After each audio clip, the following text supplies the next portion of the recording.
Magandang araw po mga kapuntos, at sa araw na ito po meron po akong tampok na video para sa inyo at sana ay magustuhan ninyo.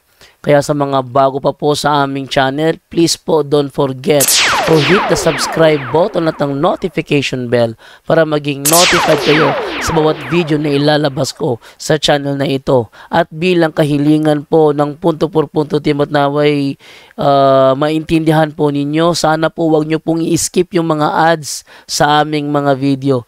Sa maliit na bagay na po na yan, malaking tulong po yan sa ating programa at sa ating ministry. Sana po maunawaan po ninyo. Maraming salamat po, kaya wag na po natin patagalin. Simulan na po natin.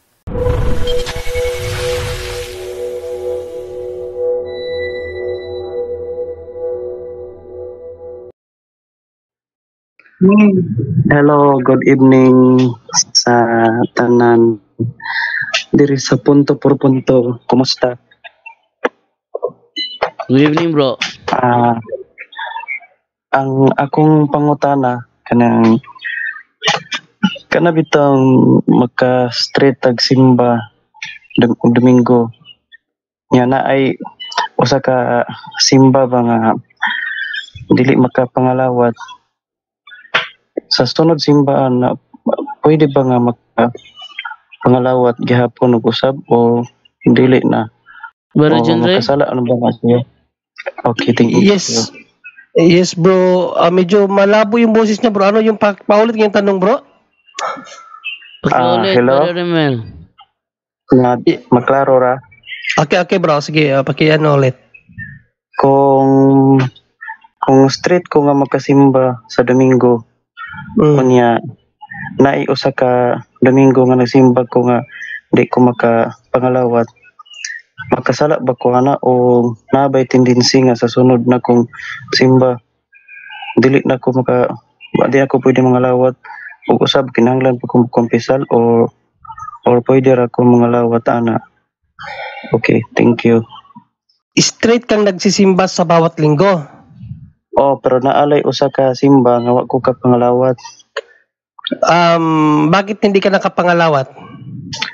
Pares aning kaso nako nga di ko makakita niya usahay adto man ko makasimba sa mall bitaw sa di pa ko mo duty kay mo duty man ko inig kahuman kanang misa gani sa mall. Ya naay time nga inig ding kalawat way maka-assist nako badulong sa pangalawat ba. PWD ka brother? Dili ko makakita. Mo na siya bro. Kaya pala nagtataka ako kung bakit sinasabi mong walang nag-a-assist sa iyo. So PWD ka pala, no? Ay bigay ko na lang siguro yan kay Bro Wendell bro, no? Para mas maganda yung pagkasagot. Bro Wendell, pwede mo bang masagot Bro Wendell? Bro, pa-translate niya. Sabi niya kasi Bro Angel. Para maintindihan mga nanonood. Siya, PWD siya Bro Angel. Palagi siya nagsisimba sa bawat every Sunday, pero minsan hindi siya makapangumunyon dahil sa kalagayan niya, walang nag-a-assist sa kanya papunta sa komunyon. So ang tanong niya kung nagkakasala ka ba kapatid, yun ba tanong mo? Mo na kung makasala pa ko na or di na tendency nga di ko pwede pangalawat sa sunod simba. So, nagkasala ba siya na hindi siya nakapag-communion dahil walang nagatid sa kanya dun sa komunyonan dahil sa kalagayan niya? At kung need ba niyang i-confess yun para naman makapag-communion siya sa susunod na communion? Bro Wendell? Bro Angel? Or Bro Wendell? Sige. Okay, thank you. Si Bro Angel. Okay, Bro Angel. Okay, so, well, in every rule, there is an exemption. No? Actually, dito sa CCC 2181 natin, katikisim natin, those who deliberately fail to go to mass, talagang it's a grave sin, no? But unless may reason, no? Exempted yung may sakit, exempted yung nag-aalaga sa may sakit, no? So in any reason, no? Basta valid po ang reason natin naman eh. Tandaan po natin yung naman kalagayan nyo valid naman. Ang problema dito, sabi nyo nga, paano yan pwede ba ako magkumpisal para sa susunod makapag-communion ako? Ang tanong dito, sino sa susunod po, sino po mag-aalalay sa inyo para sa communion? So ganun din, hindi rin kayo makakapag-communion, no? So paano po kayo nakapag-communion dati, kapatid? Kung malabo mata nyo, sabi nyo yung dati, paano kayo nakapag-communion? May nag-a-assist? Kung wala ko'y duty, pasensya na gid ninyong tanan nga Bisaya gyud kong taon. Ngadtong matay may nga Domingo ako'y duty sa simbahan gyud ko makasimba. Pero pag naay mga Sunday nga nagyud ko'y duty ana, unya dinhi sa among dutyhan sa mall naay misa kung Domingo pero English lang. Adton lang ko mutambong kay sayo man na sa di pa mag-start ang time sa amo ang trabaho. Adto ko mosimba o ako ra gid na usa ang moadto ana sa mall. Wala ko'y kauban. Unya usahay lang ini tingkalawat na way maka-guide na ko. Mga mahuman lang ang kalawat, di ko kalawat nga. Mo na siya nangutanag ko karon mga bro. Yes, bro, malinaw naman yung sabi ni Bro Angel, no, in every rule there is always exemption, no? So as long as hindi ka nag-skip, kapatid, sa pagsisimba mo linggo-linggo, no, maigi yan. Kahit English andun ka pa rin, no? At much better siguro bro na dala ka next time ng kasama talaga, no, para ma-receive mo yung communion. As long as nasa state of grace ka bro, wala kang mga mortal sin, no? So pwede kang mag-receive kung hindi mo man siya talaga ma-receive dahil nga yun nga walang nag-akay sa iyo magpunta doon. Okay lang yun kasi intentionally gusto mo talaga siyang ma-receive, no? May mga instances sa Bible na hindi na pinuntahan ng Diyos dahil sa intensyon ng tao. Tulad ng isang nanay na gusto niya pagalingin ni Panginoong Jesucristo ang kanyang anak, no, na ayaw pa ni Panginoong Jesucristo para subukin ang kanyang pananampalataya. Pero nung nakita ng Panginoong Jesucristo na talagang matibay ang kanyang pananampalataya, ang kanyang intensyon na maniwala na kayang pagalingin ni Panginoong Jesucristo ang kanyang anak, sinabi lang ng Panginoong Jesucristo, umuwi ka na, gumaling ng anak mo. So same as you brother, as long as nasa state of grace ka po, hindi ka man makapag-communion, tanggap mo pa rin ang biyaya ng Diyos, kapatid. God bless po sa iyo bro.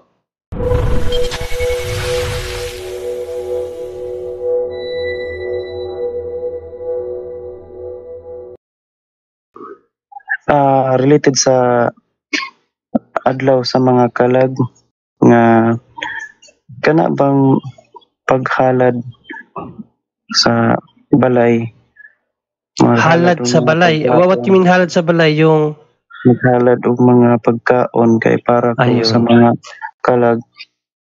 Sa bagay na siya kada kong sayop mga bro, o okay ra na siya. Isang malaking kasalanan yan, no? Sabi nga ni Father Darwin, nakinig ako sa talk niya. Si Bro Wendell pala, narinig ko kay Bro Wendell to doon sa somewhere in Luzon, na yan nga yung topic ni Bro Wendell. Sabi nga ni Bro Wendell, binibigyan nyo ng pagkain yung kaluluwa. Ang tanong, nung nabubuhay pa yan, binibigyan nyo ba ng pagkain? No? Yan ang sabi ni Bro Wendell. So kumbaga, kung kailan namatay, saka pa binibigyan ng pagkain, paano kakainin nyo ng kaluluwa? So yan po bro ay superstitious belief, at lahat ng superstitious belief po ay delikado at pinapaiwas po sa atin yan, no? Even in the Bible, no? Kasi yan po ay occultism, no? Kung basahin natin dito sa Colosas 2:8, sa Colosas 2:8 kapatid, ito ang ating mababasa, no? Wait lang ayan, pakita natin sa mag-ingat kayo Mag-ingat kayo upang hindi kayo mabihag ninuman sa pamamagitan ng walang kabuluhan at madayang katuruan na hindi kay Kristo nagmula, kundi sa mga tradisyon ng mga tao at sa mga alituntunin ng mundong ito. So yan ay tradisyon o alituntunin lang yan, kapatid, no? Ng mga kaninunuan natin. Natanggap lang natin yan na pamahiin sa mga kalululuhan ng kalululuhan natin.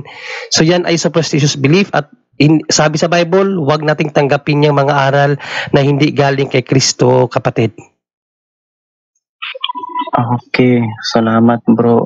O may mo ba sa ikatulo nga pangutana? Panguli bro, kasi hanggang tatlo lang kasi. Ikatulo nga last, okay. Bahin na sab ni sa bagong tuig kung ipangutana. Kanang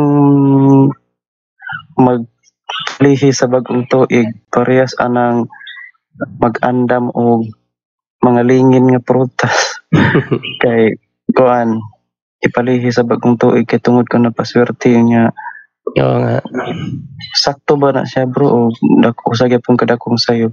Thank you bro. Katulad lang din yan kapatid, dun sa pag-aalay mo ng pagkain sa mga kaluluwa, walang pinagkaiba yan. Katuruan galing yan sa mundo, hindi katuruan galing sa ating Panginoong Jesucristo. No, ako nga rin dati nung bata pa ako, New Year's Day, talon para tumangkad.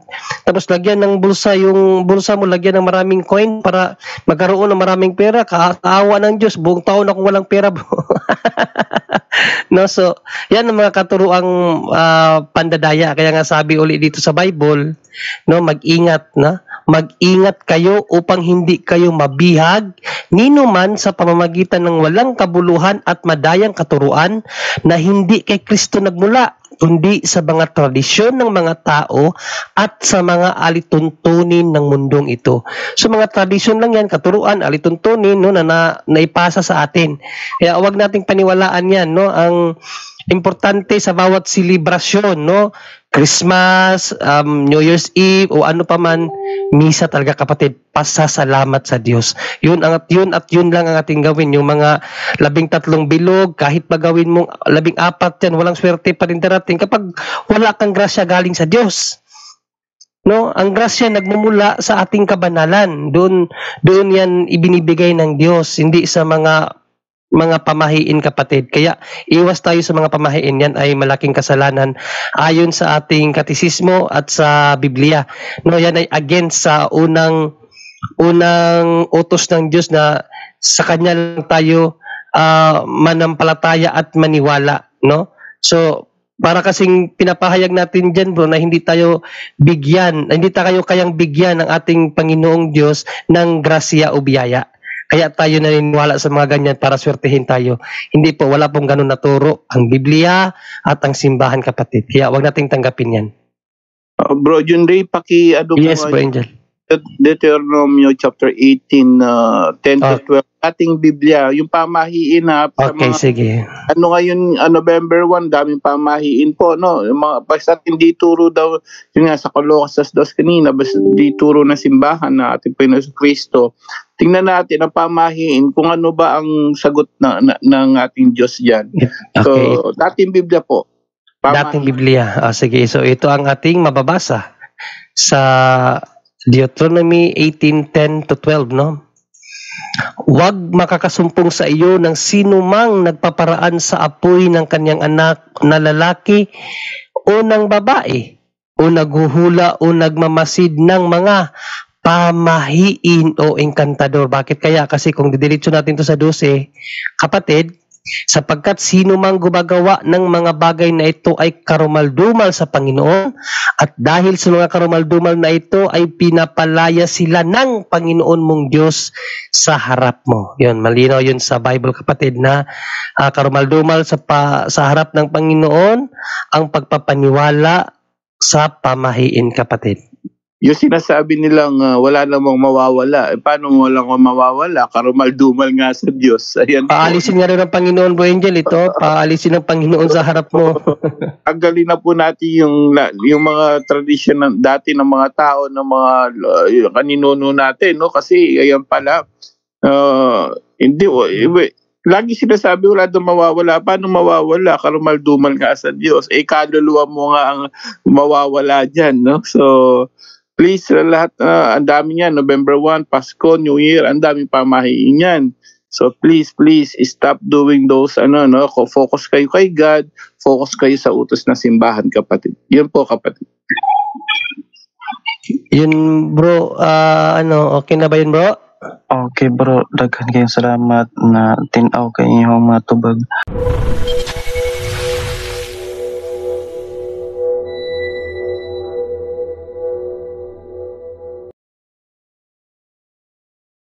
Hello, good evening po sa lahat. Simple lang po yung tanong ko. Ano po yung masasabi nyo dito? Dahil may kamag-anak ako sabi na yung mga lucky charms daw, lalo na yung mga nabibili, yung mga Chinese lucky charms, hindi daw yun pampaswerte sa mga bumibili. Yung sumiswerte daw doon, yung mayaman, yung nagbebenta. Kasi Lucky charms nga eh. Kasi, di ba, sila yung nagbibenta. Siyempre, yung mga tao, sige, para maging lucky ako, bibili ako ng mga ganito. So, yung mayaman daw doon, yung nagbibenta, hindi daw yung bumibili. Ano po yung masasabi nyo dito? Tama naman yung kapatid. Pero sige, balik natin doon kay Brother Windel. Brother Windel. Is wala ba sila data ko tama no? Sige po. Sila ang nakaswerte dahil Andiyan si Brad Tata. nabibilhan sila, no? At sa mga bumibili, merong mga nagsasabi na binibili lang namin yan dahil pang decoration. Wala naman sa aming isipan na pangpaswerte yon.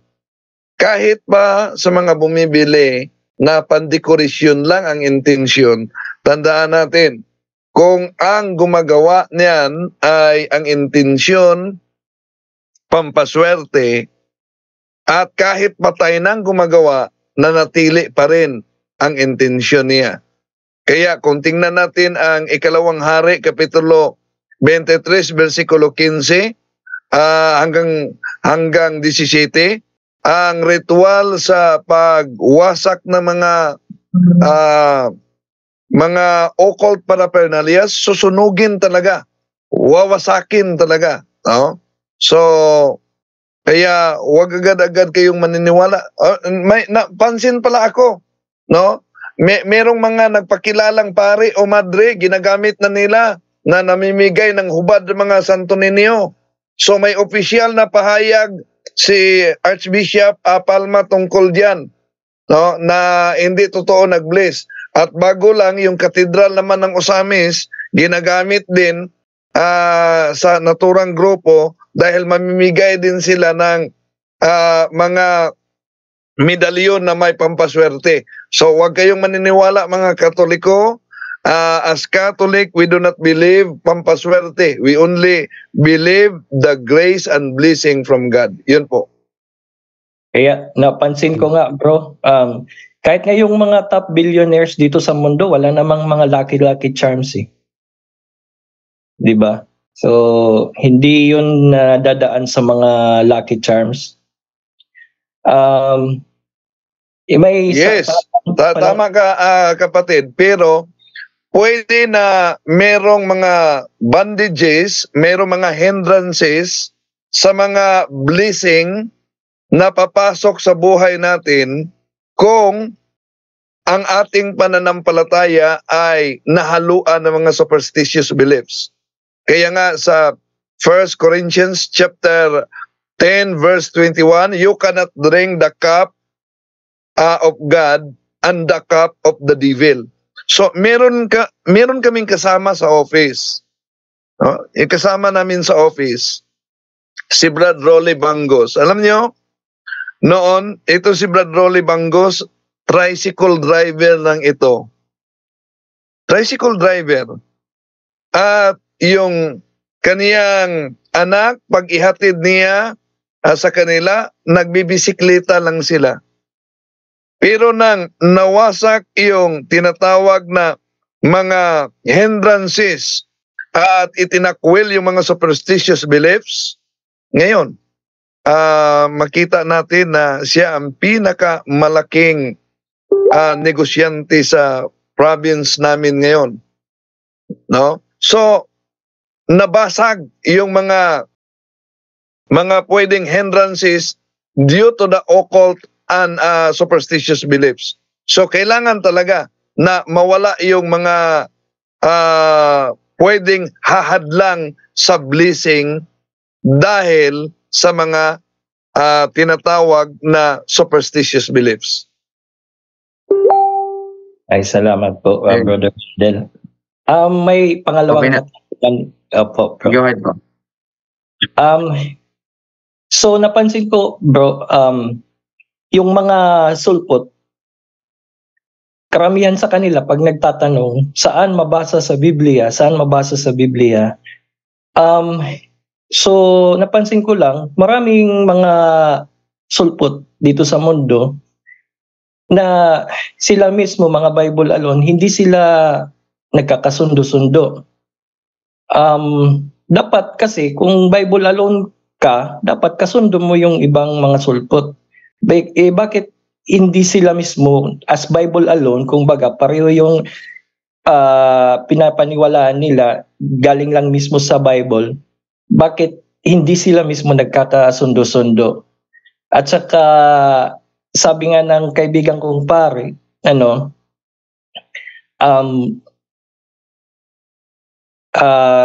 Jesus, the Word made flesh, di ba? Nasa John chapter 1 verse 1 yata yun. And the Word was made flesh. Indeed, the Word has become a book. Yun yung sabi doon sa John. So parang patama ito yata sa mga Bible alone. So yung tanong ko doon, bro, bakit sila mismo, kung Bible alone sila, bakit hindi sila mismo nagkakasundo-sundo? Supposedly sila mismo yung magkakasundo-sundo dahil Bible alone sila. Pero maraming iba-ibang faction, maraming sulpot na nagsidatingan, siguro mga ilang thousands na mga sulpot na nagsasabing Christian, Bible alone sila. Okay. Brother John Ray, bakit daw hindi nagkakasundo-sundo ang mga kapatid natin sa ibang pananampalataya? Yes, sa Ebanghelyo ni Panginoong Jesucristo, nakalimutan ko lang yung talata na sa Lucas yun na sinabi ni Panginoong Jesucristo na ang kaharian ni Satanas hindi talaga yan nagkakasundo-sundo, kasi nagkakawatak-watak talaga yan sila. Nasa Lucas yun, Lucas 4, teka lang, hatin na ko muna yung talata. Nakalimutan ko yung talata na sa Lucas yun. Pilit ko munang, yata 2:23. Wait lang ano ba ang talata yun? Hindi Ano ba yun Kalimutan ko na talaga yung talata, kapatid. Nasa Lucas yan, hindi talaga yan sila magkakasundo, bro. Magkakawatak talaga yan sila. At isa pa, sabi kasi dito sa ni Apostol na Pedro, yan ay gawain ng kamangmangan, no? Yung pagbibigay ng maling talata sa mga nasusulat. Yan, at yun nga ang nagiging reason minsan. Ito, gayon din naman sa lahat ng kanyang mga sulat na dooy sinasalita ang mga bagay na ito, na dooy may ilang bagay na mahirap unawain, no? Yan, mahirap unawain, na isinisinsay ng mga di nakaalam at ng mga walang tiyaga. Nagaya rin naman ng mga kanilang ginagawa sa ibang mga kasulatan sa ikakapahamak din nila. Tapos dito? Kaya nga minamahal, yamang nalalaman na ninyo ng una ang mga bagay na ito ay magsipag-ingat kayo, baka maligaw kayo sa pamamagitan ng kamalian ng masasama at mga hulog kayo sa inyong sariling katsiyagaan. Sa magandang balita, Biblia, mas maganda to ito yung, balikan natin sa 16. Sa lahat ng sulat niya tungkol sa paksang ito, ganito ang lagi niyang paalala. Kaya lang ang ilang bahagi ang ilang bahagi ng kanyang mga sulat ay mahirap unawain at binibigyan ng maling kahulugan ng mga mangmang at magugulo ang pag-iisip. So yan sila bro, no? Ang dami nila yan. Magugulo kasi ang isip nila bro, nagbabasa ng kasulatan, kaya ginugulo na rin nila. Kaya yan ang nangyayari, kanya-kanyang basa, kanya-kanyang tayo ng iglesia, kanya-kanyang paunawa sa mga nakikinig sa kanila. So yun po talaga nangyayari dyan bro. Hindi natin mapigilan yan kasi nagsasarili sila eh. Pero yun mga ano nila, yung common denominator nila bro is Bible alone ano. Pero sila mismo hindi magbasa ng Bible alone. Yun yung nakakapagtaka eh. Kaya kaya sabi nga doon sa John chapter 1 verse 1, the word, sabi ng kaibigan ko pare, the word was made flesh, hindi daw the word become a book. Kaya sabi yes, tama. sabi nga talaga yung simbahan natin yung yung talagang binigyan ng authority. It boils down kasi lahat sa authority natin eh.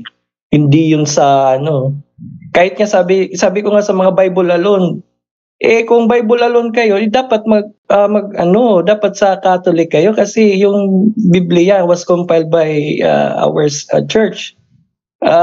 Kung Bible alone kayo, dapat i-trace back nyo sa history kung ano talaga yung pinanggalingan. Kanya-kanya silang interpret sa scripture, pero kung ang scripture ang pasasabihin natin, knowing this first, that no prophecy of the scripture is of any private interpretation. Puro sila interpretation, kaya nga dapat tayo sa magisterium kasi mayroon talagang nagtuturo sa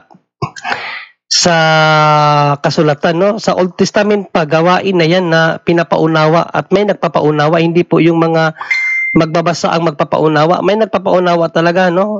Dito sa 8:8 ng Job, 8:8 ng Nehemias, kung mabasahin natin dito, ito nakasaad sa kasulatan.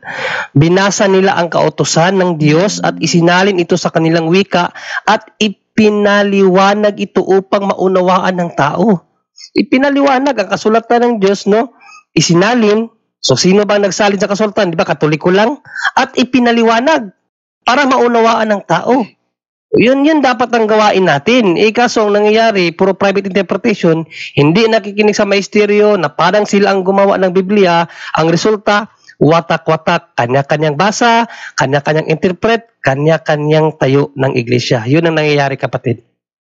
At saka nakikita naman natin yun mismo sa kalagayan ngayon ng mga simbahan or mga sulpot na mga sekta. Yes. Okay, Catholic, next question, meron ba?